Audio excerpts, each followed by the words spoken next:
Salve, salve, rapaziada, beleza? Voltamos aí depois de alguns dias. Sei lá se deu mesmo, mas foi alguns dias fora aí, organizando algumas coisas. Mas voltamos diferente, um pouquinho mais animado, claro. Mas mais do que isso, tem umas paradinhas diferentes que vai acontecer por aqui hoje. Então, antes da gente começar, quero pedir pro seu like, que você compartilhe com seus amigos e dizer também que você é muito bem-vindo até aqui com a gente, tá bom? E hoje, como sempre, nós vamos trocar ideia sobre Campeonato Brasileiro. Vamos conversar sobre as decepções do campeonato e as surpresas do campeonato, ou não surpresas, né? Porque para torcedor nunca é surpresa. Mas enfim, deixa o seu like, compartilha e roda a vinheta aí que nós estamos diferente. Vamos que vamos!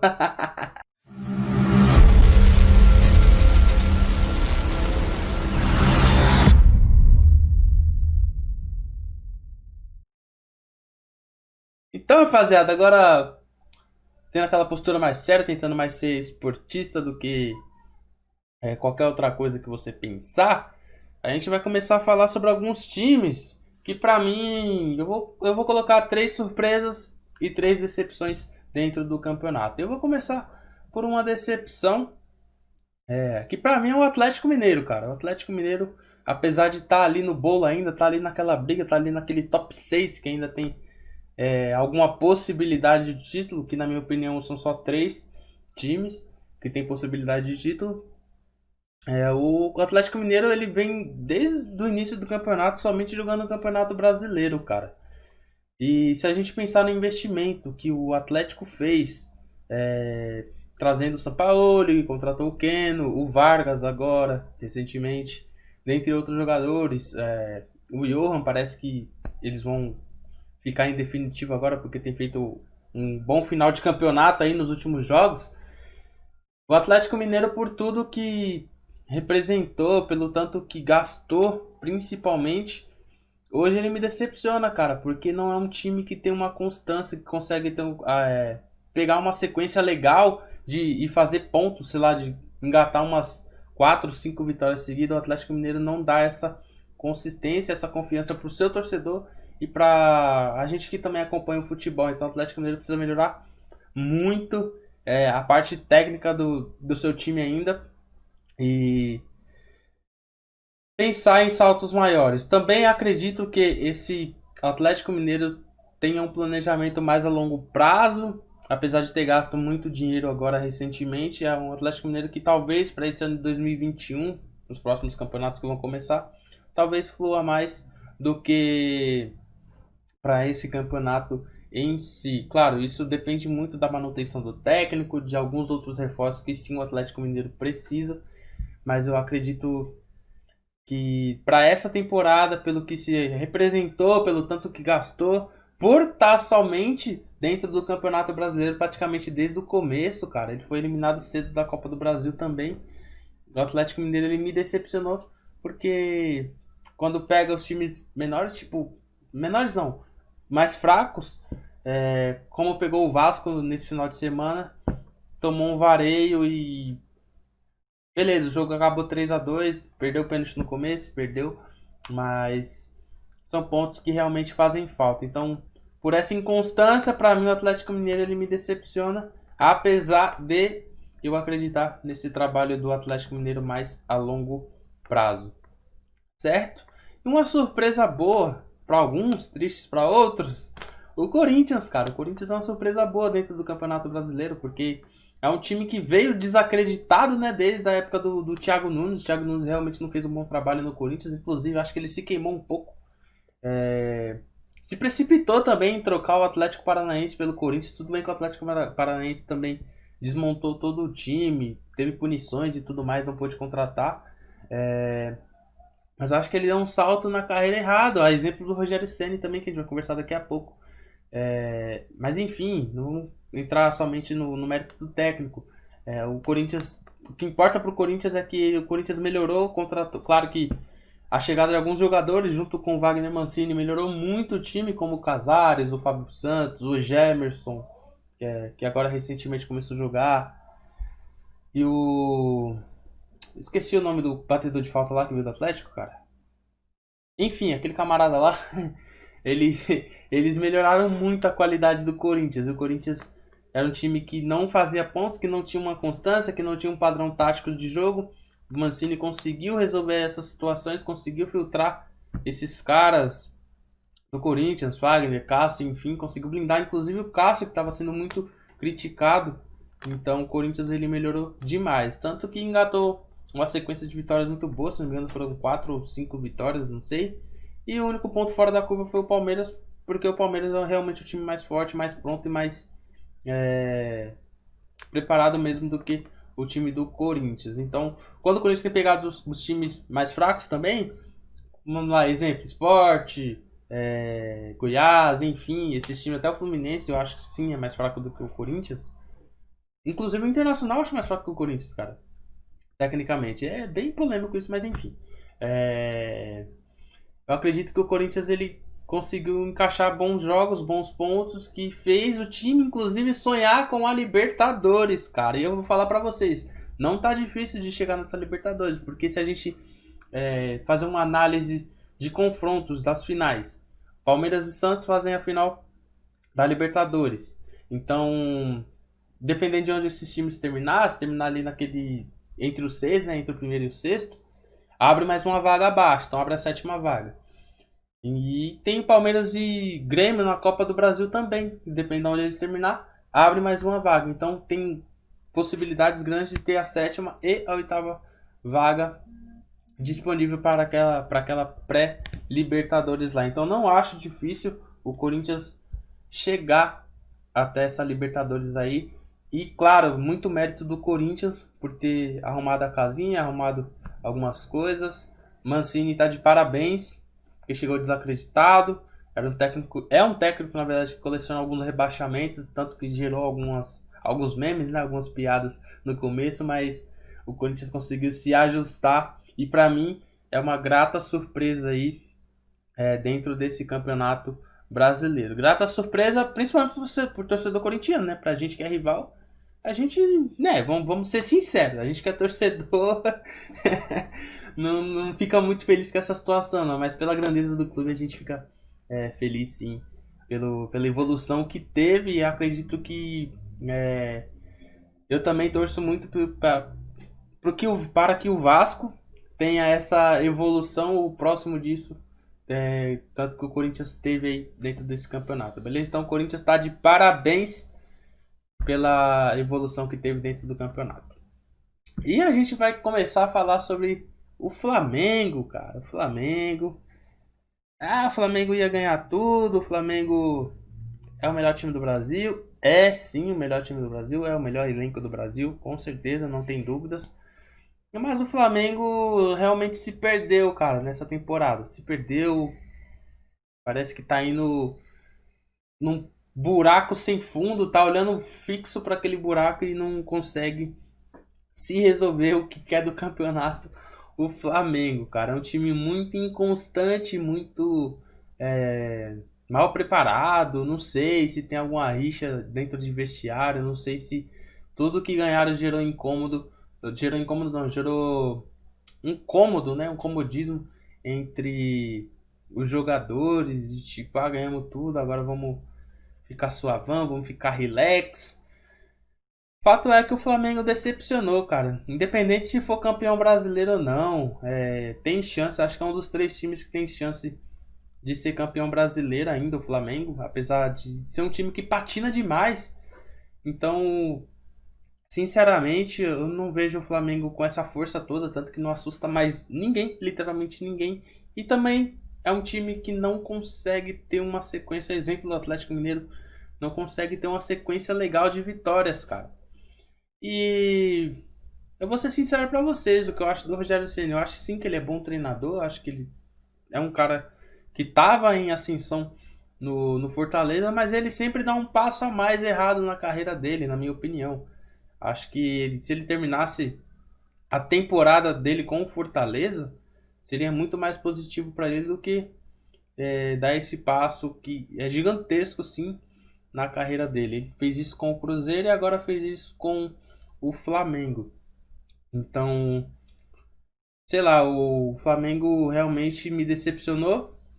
Não só pela situação no Campeonato Brasileiro, mas pela forma como foi eliminada na Libertadores, até na própria Copa do Brasil.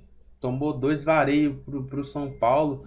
Então, um time que tem a folha salarial que o Flamengo tem o elenco que o Flamengo tem, o time principalmente que o Flamengo tem, e até o próprio treinador que o Flamengo tem, porque eu acho o Rogério Ceni realmente muito bom, só que tem pulado algumas etapas da vida dele, na minha opinião, é claro, né?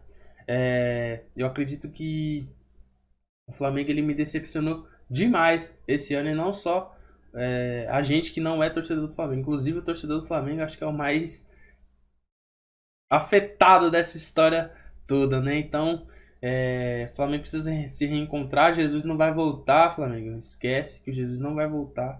Pelo menos eu acredito que não, né? Pode ser que sim também, porque ele tá meio baleado lá no Benfica.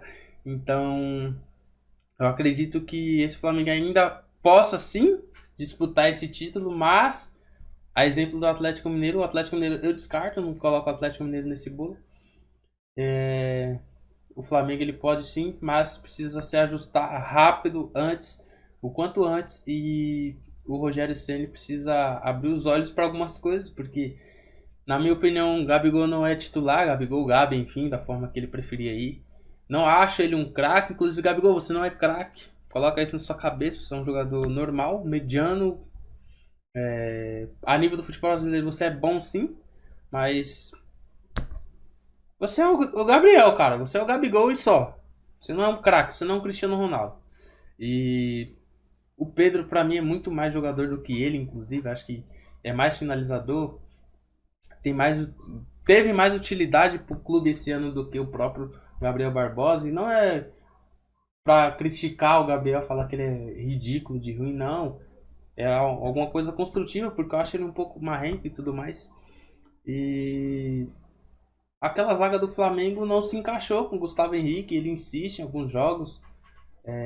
O Flamengo, depois que ganhou do Palmeiras, parecia que ia engrenar, e veio o Atlético Paranaense e ganha de 2-1 num jogo até que o Flamengo jogou legal, não jogou mal e tal, mas o que importa é 3 pontos, e o Flamengo não consegue, exemplo do Atlético Mineiro, engatar uma sequência de 4, 5 jogos seguidos ganhando. Diferentemente do Internacional, né? O Internacional que, quem diria, eu coloquei aqui no canal, inclusive, o Inter fora dessa briga, inclusive até fora da Libertadores. Ingênuo. Acha que entende alguma coisa, literalmente, né? Mas o Inter, mano, tá de parabéns o Internacional. E mais do que o Inter, cara, Abel Braga, o senhor merece demais. Demais mesmo por tudo que o senhor passou. Em alguns outros clubes, na sua vida pessoal, o senhor merece muito mesmo. E diferentemente de Flamengo e Atlético Mineiro, o Internacional ele sabe o que ele quer desse campeonato. Pelo menos nesse momento me parece que temos sim um time que quer ser campeão. Então esse time é o Internacional. A parte vermelha lá do Sul tá em festa, andando em festa, principalmente depois de ter ganho um clássico depois de, sei lá, 2 anos ou quase isso, não sei, acho que são 11 jogos, eram 11 jogos sem ganhar do Grêmio. Claro que eu não achei pênalti, né, mas se o juiz marcou, os caras foi lá e fez e tá certo, tem que ser assim mesmo. Mas, cara, o time do Internacional, ele sabe o que ele quer. Ele tem um objetivo traçado na cabeça dele, e isso desde o jogo contra o Boca Juniors, que apesar de ter sido eliminado, na minha opinião, era pra ter passado, porque foi mais time, jogou mais do que o Boca Juniors naquela oportunidade. Só que infelizmente não conseguiu fazer os gols e foi eliminado nos pênaltis. E a partir daquilo ali, pela forma como foi a eliminação, jogando muito bem, foi só vitórias. Venceu o Palmeiras, venceu o Grêmio, venceu o São Paulo, venceu esses 3 times, inclusive, dentro do G6. Então, tem jogo contra o Flamengo ainda. Então, o Internacional caminha, sim, para esse título, se continuar com esse foco. E eu fico muito feliz, cara, porque o Abel Braga, ele chegou desacreditado, inclusive pela diretoria do Internacional, que, inclusive, contratou, né, outro técnico. Não sei se já fechou realmente com o Miguel Ángel Ramírez, que estava lá no Independiente Del Valle. Não acreditando no trabalho do Abel, chegou desacreditado, inclusive por mim, tanto que eu coloquei aqui, eu achava que o Internacional ia cair de rendimento com o Abel. E quando o Abel, o jogo da forma do Abel realmente caiu um pouco de rendimento. Mas quando ele começou a ser mais um pouco ofensivo, deixar o time jogar mais da forma como o time jogava, com o Kudê e tudo mais, ele conseguiu encontrar o time dele. E hoje tem o Yuri Alberto voando, o Edenilson, que pra mim dispensa comentários, é o melhor jogador do Internacional pra mim disparado, o Edenilson. E o Internacional eu fico muito feliz, principalmente pelo Abel, porque fizeram sacanagem com ele no Flamengo recentemente, antes da vinda do Jorge Jesus. No Vasco fizeram sacanagem com ele, ele chegou no Internacional, pegou Covid, perdeu o filho dele, inclusive. Uma perca que com certeza ele sentiu muito, a gente via isso no semblante dele. E, cara, ele merece demais, demais mesmo. E aí a gente tem que dar parabéns. Não, não é dar parabéns. Tem que aplaudir realmente aquele fator identidade, né, cara? O Abel, ele conhece o Internacional de ponta a ponta, já foi campeão de tudo. E ele chegou e tá fazendo o que tá fazendo. Eu falo com um sorriso no rosto porque até eu tô torcendo pro Internacional ganhar esse campeonato. Porque merece demais por todo o campeonato que tem feito. E a principal decepção até o momento é o São Paulo, velho. São Paulo! Diniz! Pelo amor de Deus, cara. Eu não sou São Paulino. Mas não dá, velho. O que vocês estão fazendo, cara? O que vocês aprontaram, meu? O que vocês aprontaram? De novo eu vou repetir. O São Paulo, ele não pode ser refém do Luciano, cara. O Luciano não é um Cristiano Ronaldo. O Luciano é um bom jogador, é um bom jogador. O Luciano tá voando. Tá voando e parabéns pro Luciano. Mas, cara, não pode ser refém do Luciano, velho. Não pode ser refém de uma forma só de jogar, Fernando Diniz. Muda essa forma de jogar, senão vocês vão ficar de fora da Libertadores, cara. Vocês vão ficar na pré-Libertadores. Então abre o olho, São Paulo. Pelo amor de Deus, vocês tinham o campeonato na mão. Acho que ainda tem possibilidade. Pela distância, é o segundo ainda, com 4 pontos. Mas precisa abrir o olho quanto antes, velho. Vocês vão continuar insistindo no meu. Daniel Alves, você não é jogador de futebol, velho. Vai pro Batuque, você não é jogador de futebol. Talvez na lateral você seja. Mas no meio de campo não dá. Não dá. Realmente o São Paulo se perdeu de uma forma que ninguém entendeu. Principalmente depois da eliminação pro Grêmio na Copa do Brasil. São Paulo perdeu do Bragantino. Tomou um passeio do Internacional. Empatou com Coritiba, cara. Como é que vocês empatam com Coritiba? Rebaixado já. Desculpa os coritibanos aí. Mas o Coritiba já foi, velho. Então, meu, de longe a maior decepção da temporada pra mim. Não só pelo Campeonato Brasileiro, mas pela eliminação na fase de grupos da Libertadores. Não chegou na final do Campeonato Paulista. Agora saiu fora da Copa do Brasil pro Grêmio, num segundo jogo em que o São Paulo realmente não jogou nada, absolutamente nada. Então o São Paulo é aquele famoso cavalo paraguaio há anos, então tem que mudar esse contexto aí. Acho que agora troca de técnico nem para Flamengo, nem para São Paulo resolve, inclusive. Mas, Fernando Diniz, abre teu olho, cara. Você tá acabando com o seu trabalho dentro do São Paulo. É você, cara. É você e os jogadores, seus jogadores. Seus perninhas aí, seus mascaradinhos. Então, São Paulo, vocês vacilaram, velho. Vocês vacilaram feio. Eu acredito que tenha possibilidades, mas eu acho que tá bem distante de vocês encaixarem de novo uma sequência que nem vocês encaixaram. É certo que todos os times oscilaram. E o São Paulo oscilou no momento errado em que não poderia oscilar. Mas de 12 pontos, fazer 2 é muito pouca coisa para a história do São Paulo. Principalmente pela forma que o São Paulo vinha jogando. Então, pelo amor de Deus, São Paulo, abre o teu olho, senão vocês vão ficar de fora da Libertadores. De fora da Libertadores. Vocês vão ter que jogar de novo uma pré-Libertadores. E já aconteceu uma vez. Então, fique esperto e vamos que vamos, rapaziada. É isso que eu queria compartilhar com vocês. Pra mim, essas são as surpresas do campeonato. E as decepções também. Não sei o que vocês pensam, mas pode deixar nos comentários aí, beleza? Não esquece de se inscrever e deixar o like. E vamos que vamos, é nóis! Voltamos amanhã, né? Amanhã voltamos para trocar uma ideia, provavelmente sobre Santos e Palmeiras, como esses times chegam para decisão da Libertadores no próximo final de semana aí, beleza? Tamo junto, é nóis! Valeu! Fui!